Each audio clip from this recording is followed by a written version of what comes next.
remercier très sincèrement d'avoir accepté cette invitation pour cette 14e rencontre. Déjà, ça commence par compter. Et vous dire toute l'appréciation que mon équipe et moi-même avons de vous accueillir dans cette maison qui est votre maison. Je voudrais aussi remercier mes collègues. C'est une période d'intense activité et il n'est pas évident de mobiliser 2 ministres, en plus du gardien de cette maison, pour une telle activité. Mais c'est un choix que notre gouvernement a fait de communiquer et de faire en sorte que ce que nous faisons, nous le disons, et ce que nous disons, nous essayons aussi de le faire. Depuis notre dernière rencontre, je voudrais dire qu'il s'est passé beaucoup de choses. Je suis rentré moi-même hier soir d'Abu Dhabi où j'ai pris part à la conférence des ministres des Affaires étrangères de l'Organisation pour la coopération islamique, mais nous reviendrons sur cela. Mais il s'est passé beaucoup de choses dans la sous-région également. Donc je voudrais saluer les résultats qu'il y a eu, puisque leurs représentants sont ici, à l'issue des élections présidentielles qui ont eu lieu au Sénégal et au Nigeria. Et je voudrais, bien que le président l'ait déjà fait, transmettre les félicitations de notre gouvernement au gouvernement de ces 2 pays-là pour la manière pacifique, en tout cas, dont ces processus électoraux se sont déroulés. On a regretté qu'il y ait eu quelques incidents. C'est toujours regrettable lorsque pour un choix aussi simple que le choix des dirigeants, des débordements entraînent le type d'incidents qu'on a déplorés. Mais globalement, c'est des processus qui se sont très bien déroulés, ce qui montre que la démocratie en Afrique fait son chemin et nous avons maintenant, comme des nations majeures, la manière et l'art de conduire les processus électoraux. Je crois que je voudrais prier les ambassadeurs de transmettre à leurs dirigeants les félicitations de notre pays. I would like you to convey our congratulations to your president for his re-election as president of Nigeria et aussi à la personne, au consul du Sénégal, de confirmer les félicitations que le président Talon a adressées aux dirigeants du Sénégal. Bien entendu, la question de l'élection est dans notre actualité parce que le 28 avril 2019, les électeurs béninois iront aussi aux urnes pour choisir leurs députés. Ce sont les premières élections législatives qui se déroulent depuis l'entrée en vigueur des nouvelles lois portant respectivement charte des partis politiques, mais aussi code électoral en République du Bénin. Il y a beaucoup, on en parle beaucoup en ce moment, mais je crois que la présence du ministre chargé des relations avec les institutions est là pour pouvoir clarifier et vous donner, si besoin en est, les apaisements que certains entendent.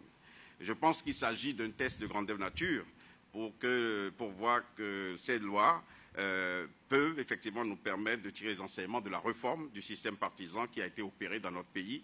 C'est une réforme qui a été unanimement voulue, il faut le dire, par la classe politique béninoise. C'est dans sa mise en œuvre qu'il y a un certain nombre de questions qui se posent. Et je voudrais d'ailleurs, dans un souci de totale transparence, vous dire que ce matin, très tôt, le garde des Sceaux et moi-même avons été sollicités, nous avons été aux côtés du président de la République qui a reçu la mission préélectorale de la CEDEAO qui est venue s'enquérir, qui est venue évaluer la situation, qui est venue s'informer des conditions dans lesquelles ces élections auront lieu. Et lorsque je me suis adressé à la presse tout à l'heure, j'ai bien précisé qu'il ne s'agit pas d'une mission de pompiers, qu'il ne s'agit pas d'une mission qui vient parce que quelque chose va mal.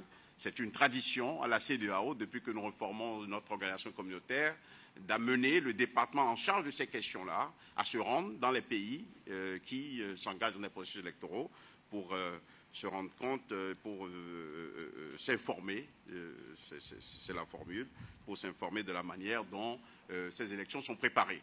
Le chef de l'État les a amplement informés sur nos réformes et sur ces réformes-là dans le domaine politique et leur a fait un historique qui, je crois, leur a permis de comprendre à suffisance que nous sommes dans un processus tout à fait normal d'application de la loi, mais nous n'excluons pas, évidemment, d'aborder certaines questions qui ne font pas l'unanimité.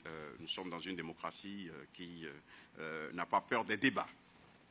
Je voudrais d'ailleurs à ce propos dire qu'à l'approche des élections, si M. le garde des Sceaux en convenait, nous allons, dans le cadre de notre tradition, avec son accord, essayer d'avoir pour vous, vraiment à l'approche des élections, ce n'est pas tout de suite, une sorte de briefing pour qu'il puisse vous dire, en invitant certainement la Sénat aussi, pour qu'on vous explique comment les choses vont se passer, ce qui a été mis en place, pour que tout le monde soit amplement informé par les institutions, en tout cas de la République, de la manière dont le processus électoral aura lieu. Alors je voudrais maintenant aborder avec vous rapidement les rencontres internationales auxquelles notre pays a participé depuis notre dernière rencontre. Bien sûr, la rencontre majeure, c'est bien entendu le 32e sommet des chefs d'État et de gouvernement de l'Union africaine. Il s'agit pour l'Union africaine, c'est cette année autour du thème « Année des réfugiés, des rapatriés et des déplacés internes vers des solutions durables aux déplacements forcés en Afrique ». Il s'agit pour nous, à ce sommet, de revoir les conditions dans lesquelles les mouvements de population sont gérés par les États. Et ce thème renvoie bien sûr aux préoccupations liées à la sécurité et à la paix dans les États, aux effets des changements climatiques, mais aussi à la capacité de nos États à satisfaire les besoins des populations. Il faut dire qu'à ces préoccupations se sont ajoutés, bien entendu, les enjeux de la coopération internationale dans les domaines de la gestion des crises, de l'humanitaire, du changement climatique, des droits de l'homme et des investissements économiques. Et comme vous pouvez le deviner, bien évidemment, ce thème soulève des questions essentielles liées à la gouvernance, à visage humain, et met en débat la responsabilité de chaque État, de chacun de nos États, au plan national, mais aussi au plan sous-régional et au plan régional africain. Notre pays, le Bénin, a activement participé à ces échanges-là et nous sommes bien entendu attentifs au niveau de l'Union africaine aux développements qui doivent conduire à l'avènement de la zone de libre-échange continentale, la ZLECAf comme nous l'appelons, ainsi qu'aux négociations qui sont en cours pour nous permettre de conclure d'autres accords supplémentaires. Vous allez vous demander, est-ce qu'enfin le Bénin va signer? Oui, nous allons signer, mais nous voulons terminer nos consultations au plan national avec tous les acteurs qui sont concernés pour arriver à une décision qui est conforme aux aspirations de notre secteur privé, pour arriver à une décision qui est conforme aussi aux objectifs d'amélioration du commerce intra-africain tel que le gouvernement de notre pays le voit. Et nous ne voulons plus aller signer des engagements qui, après, sur le plan interne, posent des problèmes d'application.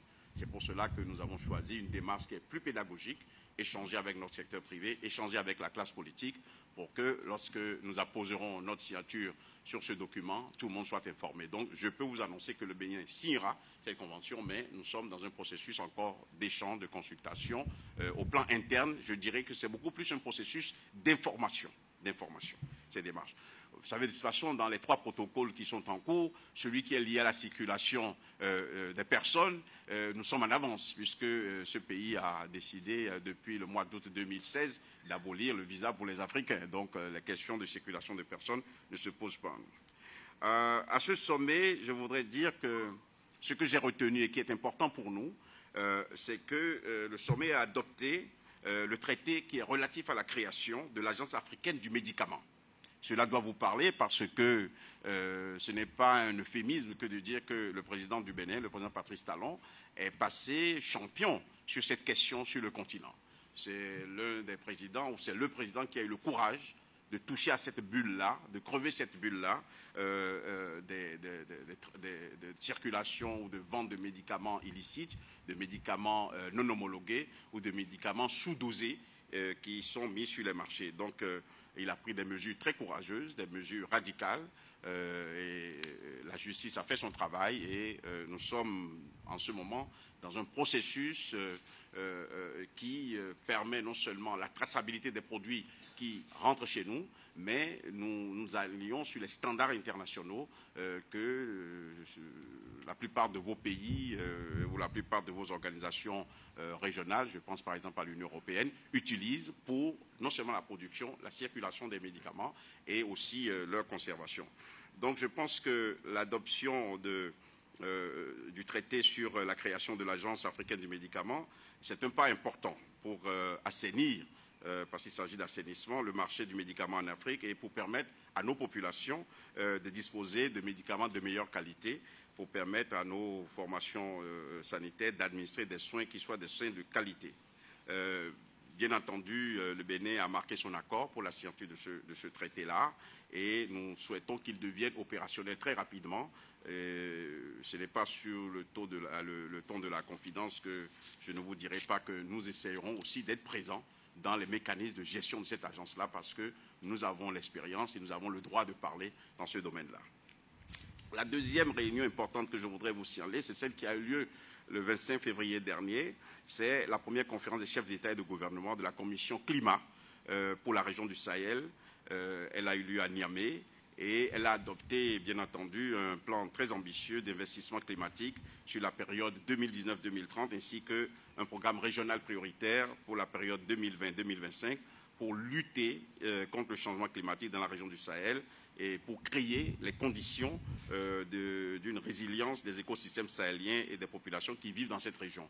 Il vous souviendra que c'est lors de la COP 21, j'espère que je ne me trompe pas, qu'à Marrakech, Sa Majesté le roi Mohamed VI a souhaité que les pays s'organisent en zones pour pouvoir faire face de manière très efficace, très concrète aux défis qui étaient les leurs en matière de lutte contre le changement climatique. Et je suis heureux d'avoir participé à ces travaux au nom du président. J'ai noté que le comité climat de la zone d'Afrique centrale, qui est présidé par le président Sassou Nguesso, a été présent à cette réunion-là et sous le leadership du président Issifou Mahamadou, nous avons aussi du côté de l'Afrique de l'Ouest, mais particulièrement la zone sahélienne, parce que vous savez que la partie septentrionale de notre pays fait face aux mêmes contraintes que les pays du Sahel. Nous considérons que la partie septentrionale doit être présente autour de la table lorsqu'il s'agit de prendre des mesures importantes pour lutter contre le changement climatique dans ce domaine-là. Je crois que ce qui était aussi important à noter, c'est l'appui du Royaume du Maroc dans cette dynamique-là. C'est aussi l'appui de plusieurs partenaires techniques et financiers et qui souhaitent que des projets soient développés au plan régional et pour pouvoir atteindre les objectifs que j'ai indiqués tout à l'heure. Il est important de noter qu'à Marrakech, à l'époque, le président Talon avait fait une proposition qui finalement a abouti, c'est celle de la création du Centre international de recherche pour une agriculture résiliente au changement climatique, le CIRAC. Et cette proposition a reçu un accueil très positif par la communauté internationale et lors du sommet de la dernière COP. Et je pense que dans le cadre de cette commission climat du Sahel, on pourrait entrer dans une phase de mise en œuvre ou de développement opérationnel. Donc je voulais le signaler. Je pense que notre gouvernement veut et tient à se faire champion de cette cause et nous voulons offrir toutes les facilités pour que ce centre-là, celui de la recherche pour une agriculture résiliente, soit installé ici à Cotonou. Nous avons les atouts qu'il faut pour cela et bien entendu, en concertation avec les pays frères, nous ferons en sorte que cela puisse se faire. Je voudrais donc signaler aussi enfin que nous avons participé au Conseil des ministres des Affaires étrangères de l'OCI, le 1er et le 2 mars dernier à Abu Dhabi. Et le thème de cette année, c'est que 50 ans de coopération de ces pays devaient les amener à avoir une feuille de route pour la prospérité et le développement. Ça a été des échanges particulièrement fructueux, très utiles. Ce qui m'a frappé cette fois-ci, c'est qu'on est allé beaucoup plus vers des programmes concrets, vers des projets qui réunissent 2 ou 3 pays, en tout cas dans une approche sous-régionale ou régionale au niveau de l'OCI. Parce qu'il faut noter que l'OCI est l'une des plus grandes organisations qui regroupe des pays. L'effectif est très important et on doit de plus en plus compter avec cette institution-là. Bien entendu, j'ai profité de mon séjour pour travailler à, je ne dirais pas l'amélioration, mais à la consolidation de la relation bilatérale avec les Émirats unis. Donc j'ai rencontré le prince de la Couronne, qui est aussi le ministre des Affaires étrangères, et nous avons parlé de diverses initiatives entre leur pays et le nôtre. Et je puis annoncer, la décision était déjà prise, mais elle m'a été confirmée par le prince de la Couronne que les Émirats ouvriront une ambassade ici à Cotonou, et ils ont l'intention de construire très rapidement cette ambassade-là. Mon job aujourd'hui, après avoir rendu compte de cela au président de la République, c'est de me battre pour que le site soit vite trouvé, comme cela a été le cas pour certaines ambassades ici, pour que nous puissions accueillir, pour que vous puissiez accueillir aussi un de vos collègues qui sera l'ambassadeur émirati ici au Bénin. Donc, je crois que ceci me paraît être aussi un élément important de la rencontre qui a eu lieu avant-hier à Abu Dhabi. Je voudrais maintenant terminer très rapidement par un sujet qui est important et qui explique la présence de mon estimé collègue, le ministre de la Culture ici. C'est l'amorce des discussions entre la France et le Bénin sur les modalités de la coopération muséale et patrimoniale. Et ces discussions ont commencé, où il vous souviendra que le président Macron, dans un acte courageux, avait annoncé que la France avait l'intention de restituer immédiatement 26 œuvres à notre pays. Ce travail a commencé, est en cours. J'étais très amusé d'apprendre que nous commençons par faire des émules, parce qu'un certain pays a annoncé qu'il rendrait des touffes de cheveux d'un empereur qui était gardé dans cette capitale-là. Donc je pense que c'est un combat qui est juste et qui commence par faire des émules. Et comme je le disais, comme le président Talon l'a dit et que nous le répétons, nous ne sommes pas dans une démarche de revendication, nous sommes dans une démarche de coopération muséale. Et vous verrez, lorsque le programme se déploiera, qu'il y aura des actions totalement convergentes entre la France et nous. Nous aurons des expositions communes, nous aurons des options itinérantes, nous aurons des prêts d'œuvres, nous aurons des transferts définitifs, mais il reste que ces œuvres sont des œuvres de ce pays et qu'avec la coopération technique, non seulement française, mais aussi de certains pays, nous voulons former des conservateurs, nous voulons former des spécialistes dans ce domaine-là pour que ces œuvres soient vraiment là où elles doivent être et gérées comme elles doivent être. Mais la voie la plus autorisée que la mienne, qui est celle du ministre de la Culture, est là, au cas où vous aurez des questions sur ce plan-là. Mais je suis heureux qu'avec la collaboration de Madame l'ambassadrice de France, le groupe qui a été mis, le comité qui a été mis en place, qui est présidé par le professeur Tidjani Siapos, a commencé par travailler non seulement du côté béninois, mais aussi avec les représentants de la France pour que nous puissions avancer. Je pense qu'il est important ici que j'insiste sur la nécessité de faire de cette question une question importante, parce que les relations culturelles internationales sont importantes pour nous. Sont importantes et il vous souviendra que sous les auspices de l'UNESCO, qui a organisé il y a quelques mois une rencontre internationale pour aborder cette question, le président avait fait un discours qu'on peut considérer comme un discours majeur pour indiquer nos positions, pour dire ce que nous entendons faire. Donc je voudrais dire que cette action devrait continuer. Je ne voudrais pas être plus long, je veux terminer par une autre qui n'est pas forcément très gaie. Vous verrez certaines œuvres qui sont exposées tout à l'heure. Il y en a dans le couloir, il y en a aussi dans le hall d'exposition. C'est un artiste de grande qualité que j'ai reçu plusieurs fois ici et qui s'est rendu dans le cadre de la préparation de cette exposition 3 jours avant son décès. C'est l'artiste PD, qui est probablement le maître dans le domaine d'élaborer, de fabriquer les tentures d'Abomey, les tentures qui montrent, qui racontent l'épopée de nos rois. Donc c'est un écrivain, pour moi c'est un écrivain qui utilise les tentures pour dire l'histoire, pour maintenir l'histoire. Et nous étions en train de préparer cette exposition, je lui avais offert d'exposer ses œuvres ici, et malheureusement le destin l'a fauché et il est décidé. Mais comme c'était un projet qui avait été convenu, et je crois que sa dernière visite, c'était même pour venir donner quelques indications techniques sur la manière dont on devait faire des tringles pour accrocher. Parce que ces œuvres sont souvent très grandes, vous verrez tout à l'heure. J'ai maintenu la décision de cette exposition qui doit être faite. Et comme la mort fait partie de la vie et que la vie doit continuer, nous avons décidé de combiner l'exposition de Yves Apollinaire-Pédé qui est sculpteur, plasticien, tapissier, qui, pour moi, a accédé à ce qu'on appelle l'immortalité des artistes, parce qu'un artiste ne meurt pas. Et nous avons décidé de joindre aussi un autre artiste qui sera là.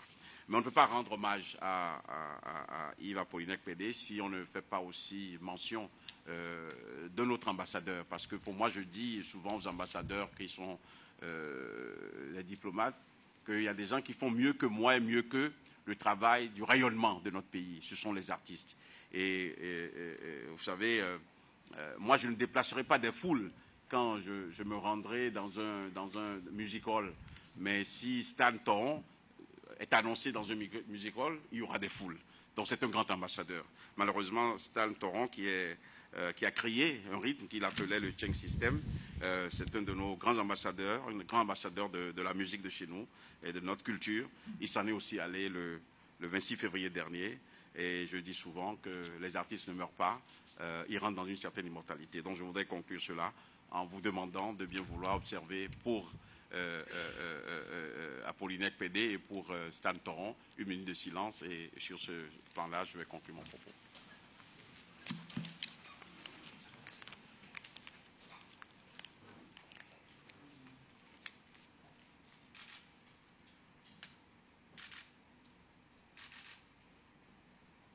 Voilà, je vous remercie. Je vous prie de vous asseoir. Merci.